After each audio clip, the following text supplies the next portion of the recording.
Bom dia, que Deus abençoe o seu dia. Bom dia, já lavou a louça da pia? Bom, hoje nós vamos dar continuidade aos estudos de Gênesis, né? Vamos falar da vida de Jacó. A gente tem muitas lições para aprender sobre este patriarca, né? Que teve seu caráter completamente transformado por Deus. Jacó, o pai de Israel. É Israel, exatamente. Vamos orar? Senhor, nós agradecemos por esse momento na sua santa e preciosa presença. Queremos te honrar, te agradecer, te glorificar. Obrigada, Jesus, pela honra de estar aqui, o privilégio de estar falando da tua palavra. Senhor, que as palavras que saem da minha boca não sejam nada de mim, tudo de ti. Tinha caído. Eu te agradeço, Senhor. Em nome de Jesus, amém. Então, hoje nós vamos falar de Gênesis 28, versículos 20 a 22. Versículos 20 a 22. Opa, que tá caindo aqui. Pronto. Esse texto ele destaca o momento em que Jacó fez um voto ao Senhor, né? Ele entrou para a história como símbolo daqueles que gostam de levar vantagem. Jacó, ele gostava de levar vantagem em tudo, mas esse caráter ruim foi construído através da sua mãe, Rebeca, né? Ele era o filho preferido dela, então aquela questão da primogenitura, né, onde ele enganou o pai para que também pudesse ter a primogenitura, né? A bênção do pai para a primogenitura, trocou a primogenitura, né? Esaú trocou com ele a primogenitura por um prato de lentilha. Então, ele já vem lentilha, não era feijão? Lentilha. E aí ele já vem, né, com essa construção de caráter falho, né? Mas isso se deu muito por conta da influência da sua mãe. As falhas no caráter dele não fizeram com que Deus o abençoasse, né? No momento que ele teve o encontro com Deus, que ele precisou inclusive lutar com um anjo, né? Aquele anjo, quando diz anjo do Senhor na Bíblia, era Jesus, né? Era Jesus que estava ali e ele não deixou que o anjo do Senhor fosse embora sem que antes o abençoasse. Então, ele não tem como negar a sua influência e seu extraordinário legado espiritual, né? Deixado para a posteridade. Na história de Jacó a gente vê também, né, que mais para frente ele encontra Labão. E Labão é um cara que tem um caráter muito pior que o dele. E aí a gente vê na história da Bíblia também o que é, na prática, a lei da semeadura, né? Você colhe aquilo que você planta. Jacó, ele tinha esse perfil enganador, de tirar vantagem nos outros. Acabou que ele encontrou uma pessoa pior que ele, né? E acabou pagando por tudo, como sentiu na pele, né? O que é ser enganado, o que é ser, né? Então a lei da semeadura pesou na vida de Jacó também, quando ele encontrou Labão, né? Que fez com que ele fizesse alguns acordos injustos. Abraão, o nome de Jacó, ele é citado nas escrituras muitas vezes, muito mais do que o nome de Abraão. Isso se deve ao fato de Jacó estar associado ao nome da nação. Mas Jacó escolhida também, por Deus. Ele enganou Labão também outra vez, não sei se você conhece essa história, que ele queria só as ovelhas malhadas. Isso aí. Teve essa situação, né, que ele tinha as ovelhas malhadas. Essa passagem você lembra, que bom. Isso se deve ao fato de o nome de Jacó, ele está associado à nação escolhida por Deus, que é Israel, né?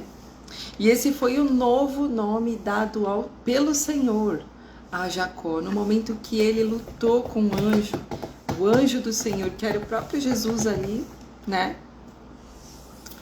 Ele teve o seu nome alterado. Isso mostra que Deus transformou o caráter dele. Quando ele teve esse encontro com Deus, ele foi purificado naquele momento. O Senhor disse: você lutou como um príncipe. Ele falou: eu não deixo você ir embora sem antes ser abençoado. A gente percebe que naquele momento ele teve completamente a mudança de caráter, né? O seu caráter foi, a sua alma, né? O seu espírito foi purificado, e por essa razão o Senhor também alterou o nome dele. Da vida desse extraordinário patriarca, a gente extrai lições muito importantes, né, para nosso crescimento espiritual. Vejamos. Em Gênesis 25, 21 é dito que Jacó nasceu em resposta às orações de seu pai, Isaac. A Bíblia está repleta de histórias de filhos que nasceram através de orações. A oração tem poder, né? Aqueles que dobram seus joelhos para que o Senhor possa abençoar a sua vida, eles terá a sua oração atendida. Mesmo quando essa pessoa ainda não tem seus olhos abertos, que foi o que aconteceu comigo. O Senhor atendeu a minha oração. Mesmo quando eu nem o conhecia, mas ele me ouviu e ele atendeu a minha oração. Em Gênesis 25, versículo 22 a 23, a resposta às orações de Isaac, ela foi dupla. Rebeca, ela ficou grávida de gêmeos. E essa luta, essas duas crianças, elas já lutavam na barriga, né? Para competir entre si, ao ponto da Rebeca se desesperar. Então o Senhor lhe deu a revelação do que por isso, dizendo que os dois meninos, mesmo sendo gêmeos, seriam progenitores de duas nações e que o maior serviria o menor. No dia do seu nascimento, Jacó e seu irmão Esaú, eles pareciam disputar a primogenitura, né? Como se numa pista de atletismo mesmo. Para quem cruzasse a primeira linha, seria dado o direito à primogenitura.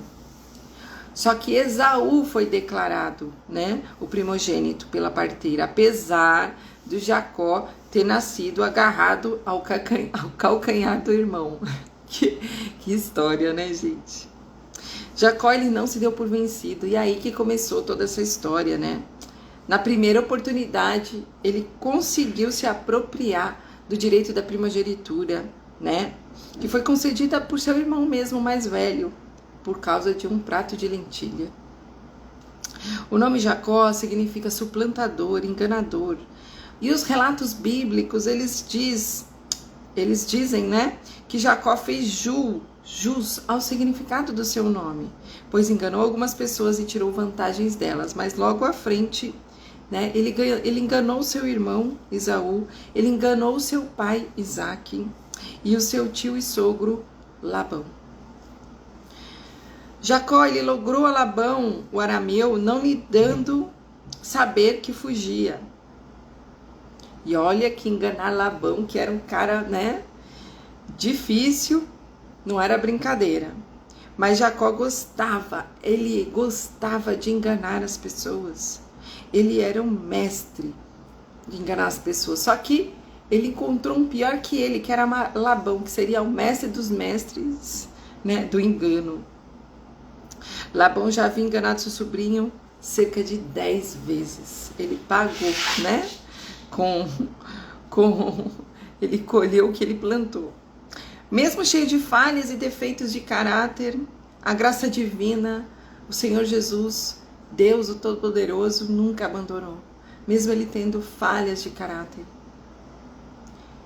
E ele teve a experiência com Deus mais profunda ainda do que seus pais, né? Dentre tantas experiências, vamos destacar apenas 3 que foram as mais importantes. A primeira foi o encontro com Deus em Betel, que está lá em Gênesis 28, versículos 10 a 22. O encontro com Deus em Betel, né?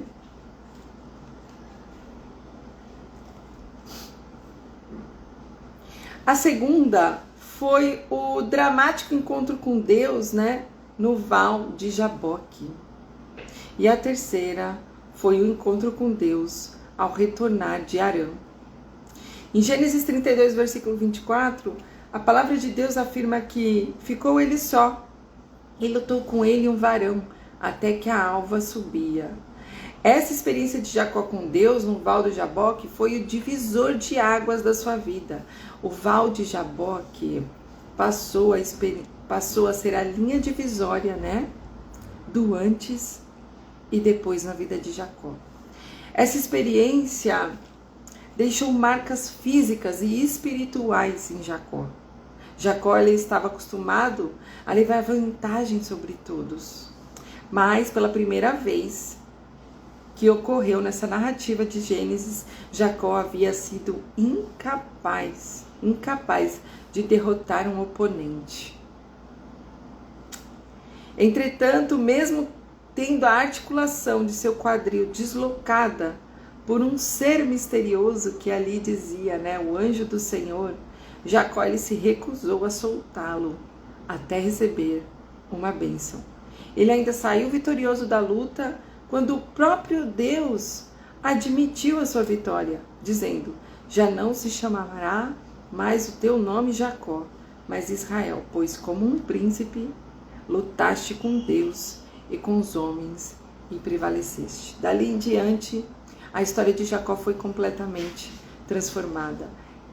E o seu caráter também. É dito lá em Gênesis 35 que apareceu Deus outra vez a Jacó em Padã Arã e abençoou, e disse Deus: o teu nome é Jacó, não se chamará mais o teu nome Jacó, mas Israel será o teu nome. E chamou o seu nome Israel. Essa passagem, Deus revela e confirma o que ele já havia prometido a Jacó no val de Jaboque. Há promessas que Deus nos faz lá atrás, muito distante, mas de vez em quando ele renova essas promessas em lugares diferentes, usando pessoas diferentes, tudo isso para fortalecer a nossa fé. Ao mudar o nome de Jacó para Israel, Deus ele estava não só transformando o caráter de Jacó, mas também estava iniciando e suscitando uma nova nação, a nação escolhida por ele, a nação de Israel. Israel é o nome oficial da nação escolhida por Deus. A história de Jacó, ela é muito extensa, mas ela traz muitos ensinamentos. Nós observamos esse pequeno resumo de uma longa vida, de uma longa trajetória de um homem que tinha tudo para dar errado, que tinha todos os defeitos do mundo, né? Tinha um caráter duvidoso, enganador, mas Deus transformou o caráter de Jacó, transformou tudo que há nele. E aí você vê o poder da graça de Deus sobre as nossas vidas, mesmo quando nós somos muito falhos, muito somos pecadores, né? Deus, ele transformou, a graça de Deus, ela é maior que o pecado, ela é maior que tudo. A graça de Deus cobriu a vida de Jacó. Deus nunca desistiu de Jacó, já estava nos planos de Deus essa história com Jacó, ele que escreveu essa história. Apesar de suas graves falhas e seus defeitos, o seu caráter, né? Deus nunca desistiu dele. E assim também é conosco, é com você. Deus nunca desiste de você. Pode ter absoluta certeza disso. Deus nunca vai desistir de um filho amado, de um escolhido. Ele sempre vai lutar para que você esteja com ele. A graça de Deus, ele cobre todos nós. A graça é o favor imerecido. Senhor, ele está sobre as nossas vidas em todos os momentos. Ele quer nos resgatar, ele quer nos alinhar. É só com Deus que a gente tem uma vida alinhada e plena. Se você tem um caráter deformado, tal como Jacó, faz coisas que muitas vezes você se culpa depois de ter feito, se arrepende. Deus, ele está aqui para te purificar, para ele transformar o seu caráter, assim como ele transformou o caráter de Jacó, onde abundou o pecado, superabundou a graça de Deus. Está lá em Romanos 5:20. E assim termina o nosso devocional. Que Deus abençoe o seu dia. Até amanhã.